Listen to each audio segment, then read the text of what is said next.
Hello, my name is Jim Alshoss. I'm director of the University of Idaho Center for Secure and Dependable Systems and a distinguished professor of computer science.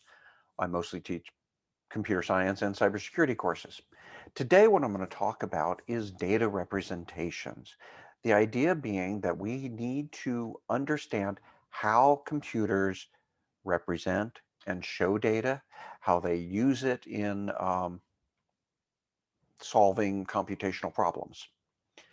And so what I want you to learn from this and get from this is be able to understand the difference between binary and hexadecimal representations, to describe the difference in the different endianness, big endian and little endian data formats, possibly be able to convert between hexadecimal and binary representations, um, describe the creation of these representations, and also how they're used for integers, unsigned integers, and ASCII representations.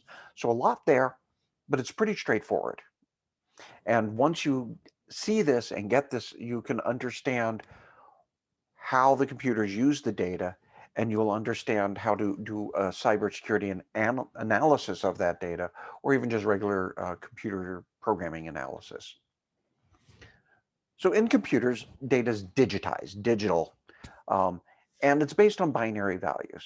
Binary being two, so you have two choices, zeros and ones. And we call these bits.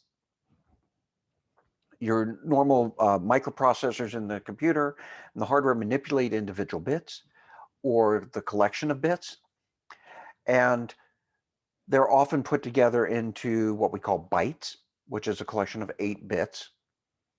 And so you'll say, oh, I have so many bytes in my computer. It's because these are a collection of these 8-bit values.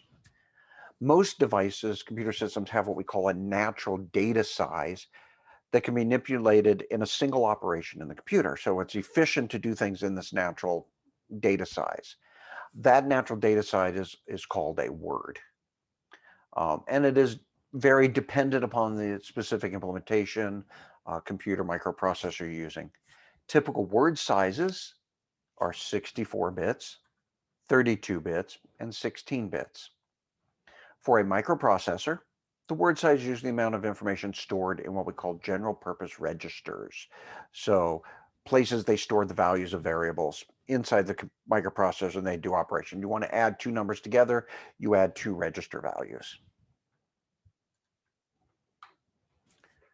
Now, what's important, very important to understand, is bits is bits.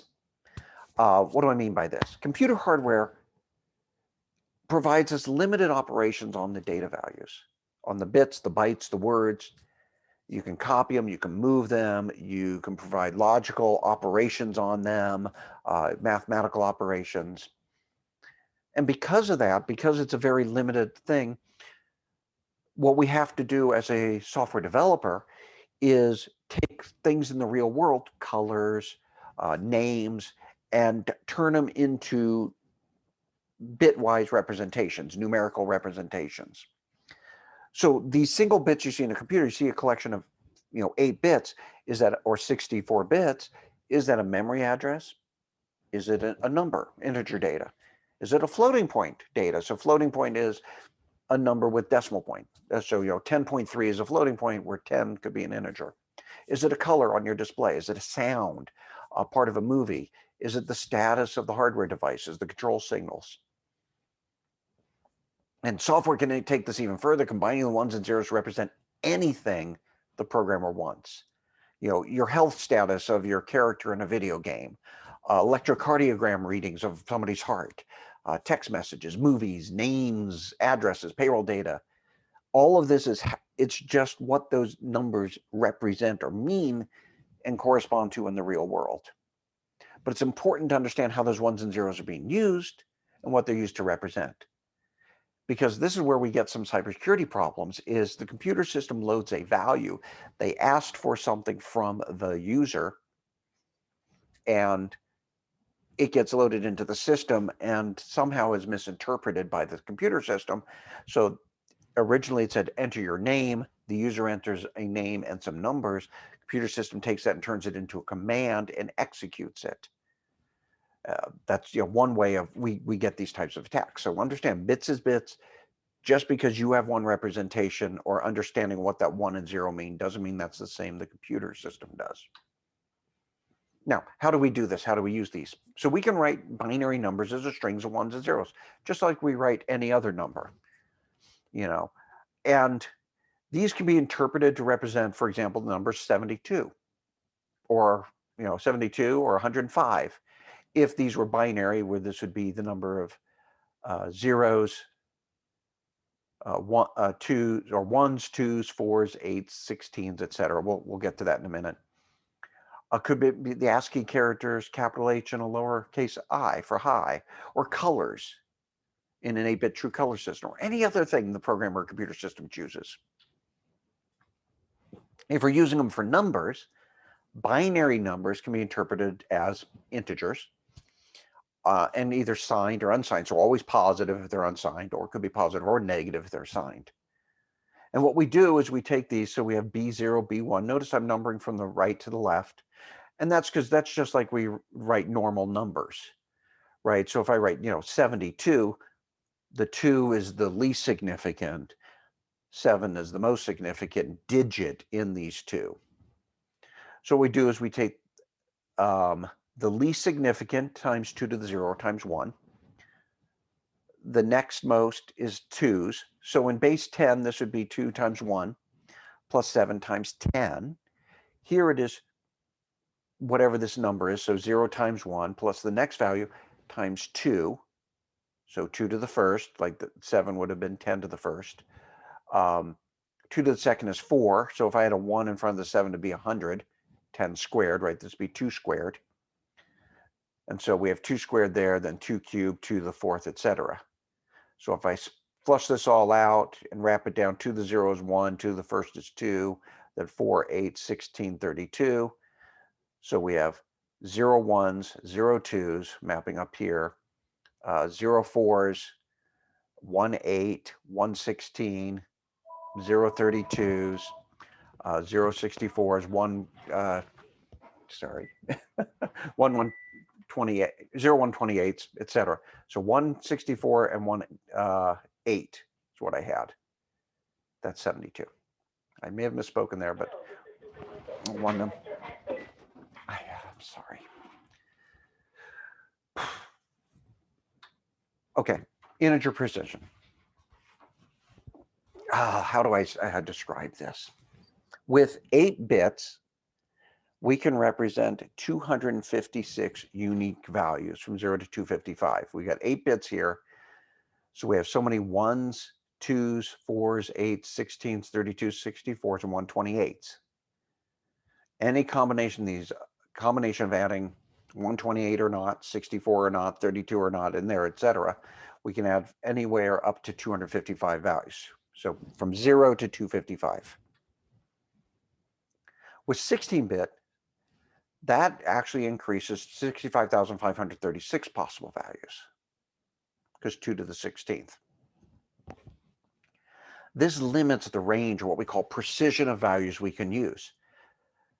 If I want to take a value of, say, 60,000, multiply by 10, that would be 600,000. 600,000 is bigger than this number. It doesn't fit in the computer system, so we run out of space. And so we have a problem. It does what we call an overflow. In an 8-bit system, for example, let's keep this simple, 250 plus 10 will not be 260 because that's bigger than the maximum value, 255. So it'll be 4, which is 260 modulo 256. So think of it modulo as remainder, right? So 250 divided by 256, what's the remainder? The remainder is 4. So in binary, I take this whole thing, I add this, and that gives me this value. Okay. I've got an extra 1. Notice that. So here I have 1, 2, 3, 4, 5, 6, 7, 8 numbers, and I have 4. This represents 250. This represents my 10, a 0, a 2, and an 8. Add them together, I should have 9 bits. 0, 1, 2, 3, 4, 5, 6, 7, 8, 9. Wait, 1, 2, 3, 4, 5, 6, 7, 8, 9. So I have a 4 here, and I have this higher one, which is really the 9th location, 2 to the 9th, 256, or 2 to the 8th, 256. So 256 plus 4 would get me 260. But this is bigger than what the computer system uses, so it throws that high one away, leaving what's left. And so the answer would, in the computer system, be a 4. This is a lot of computer programs have a problem. They don't generate an error if this happens. They just go ahead, let this happen, and then move on. So that's, again, something important for you to understand. Some of the common values we see here then, you should know, 2 to the 0 is 1. Everybody should know that. Then you should know the rest, from 2 to the 1st to the 2 to the 16th, common things we use in computer systems. So we have 2, 4, 8, 16, 32, 64, 128, 256, 512, 1024, 2048, 4096, 8192, 16, 384, 32, 758, and 65, 356. And that's wrong. 65,536. I wrote that one wrong.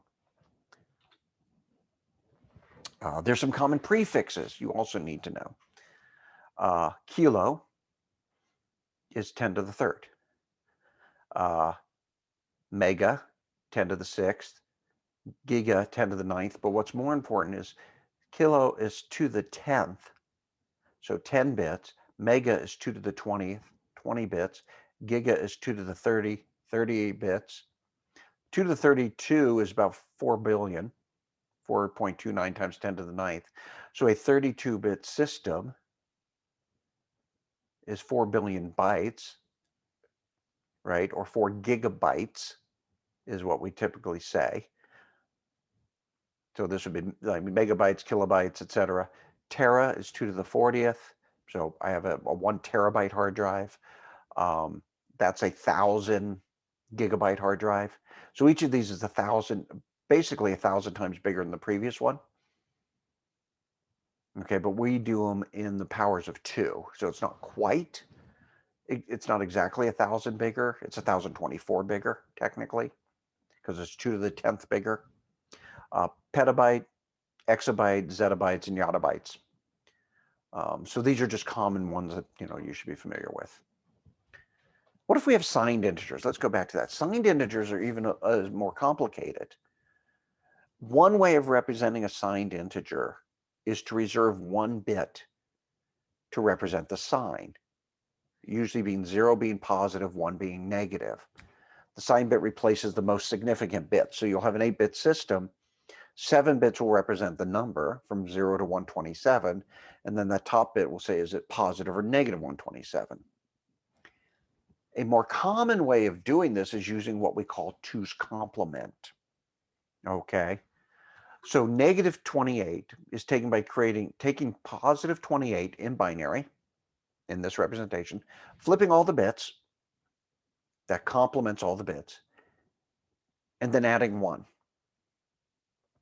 Okay, so here, notice the 111000011. If I add a 1, that 1 goes to a 2, so that adds 1 more in the 2's column. The 2 2's becomes a 4, so that becomes 0, carry a 1. I mean, you do the addition in binary just like you do in decimal, except you carry the 1 pretty quickly. So this is now the 2's complement. This is negative 28. If we look at it with, say we had 0, negative 1, right? You flip all the bits, they're all 1s. You add 1 to it, they go all back to 0s because there is no negative 0. If I take a 1, I have all 0s with a single 1 here. Flip them all, becomes all 0s with a 1. Add 1, it's now all 1s. So 1 is all 0s with 1 1. Negative 1 is all 1s. And what's nice when you do that, I'm not showing the math here, but the computer system can, with this representation, just takes the negative number and positive number, can add them together to get subtraction quite easily. And so it's really easy for computer system to do the same operation when you're using 2's complement. The negative and positive combine magically. You still can get overflows and underflows, so you have to be careful there. Notice the leftmost bit, like I said, it's a 1. It's always true of a 2's complement representation of a negative number. As I said, it's used for efficiency. And because of this, we have to be careful on how this works. The number of bits, the minimum number will be negative 128, right? The maximum number will be 127, etc. So negative 2 to the n minus 1 to 2 to the n minus 1 minus 1 is how it works out. So we still have 255 possible values here. 127 positive, 128 negative is 255. 256 values plus 0. So these are the ranges in 16-bit, negative 32,000. Whoops, that should be positive. 32,767 to negative 32,768. 32-bit plus or minus 2 billion, and 64-bit a whole lot more. Now let's take this even further. Hexadecimal representation. Instead of writing 1s and 0s, it's easier to write a binary value in a more compressed notation. Since binary numbers can be mapped to powers of 2, we can write every 4 bits using base 16 or hexadecimal. The hexadecimal digits are 0 through 9, normal decimal digits, then A, B, C, D, E, F, where A represents 10, B 11, C 12, D is 13, E is 14, F is 15. Now, our binary number 0100, 1100 can be written as 2 hex digits, these low 4 and the high 4. So the low 4, we have something in the 8 column and something in the 4 column. 8 and 4 is 12. Well, that's a C. So we have a C in the lower bit. And then the top is 0100. We just have something in the 4 column, so that's 4C. So that'll be hex 4C. Usually we write it this way, 0 hex 4C, so we know, and capitalization doesn't matter on the C. We write it this way so we know this is not a decimal number. Because it could have been, maybe instead of a C, this was a 1. We'd write it as 41 hex. 41 hex is different than 41 decimal. 41 hex is actually, what, 4 times 16, which is what, 64 plus the 1 would be 65. So here, 4C, what is that value? 4 times 16, right? Plus C times 16 to the 0, which is a 1, which is, so 4 times 16 plus 12 is 64 plus 12 is 80. So 4C hex is 80 decimal. Very convenient notation. You'll see a lot of this in when you're running binary analysis tools or computer programming tools. Last thing I want to talk about is endianness. I've been writing our numbers with the most significant digit, the largest value to the left, like we normally see when we're writing numbers. 2, 6, 1, 4. Most significant digit is 2. In the thousands place, if this was decimal, 6 in the hundreds, 1 in the tens, 4 in the ones place. This is what we're used to seeing. On paper and in text and in code, when you see it written out for human purposes, we always write our number this way. Inside the computer system, the values may actually be stored differently in memory because it doesn't matter because the human's not reading it. A 32-bit integer, 32 bits takes 4 8-bit bytes, so 4 bytes in memory, stored in 4 consecutive memory locations. If the least significant byte, the values, let's see, from 2 to the 0 to 2 to the 7th, is stored in the lowest memory address, we say the system uses little endian byte order, and that's what the Intel processors use. If the most significant byte is stored in the lowest memory address, we say the system uses big endian byte order. PowerPC and SPARC processors do this. ARM processors allow you to choose which endianness you use. The default network byte order is big endian. So the most significant byte is sent first. If you load it into your computer in the order in which they're sent, you get most significant, less significant, less significant, till the least significant. Opposite order that an Intel processor was stored in. So if you take data off the network, you have to convert the byte orders. So this becomes very important. So these are just things to think about, and you'll learn about. Sorry for the interruptions. Hopefully this all worked okay for you. And thank you.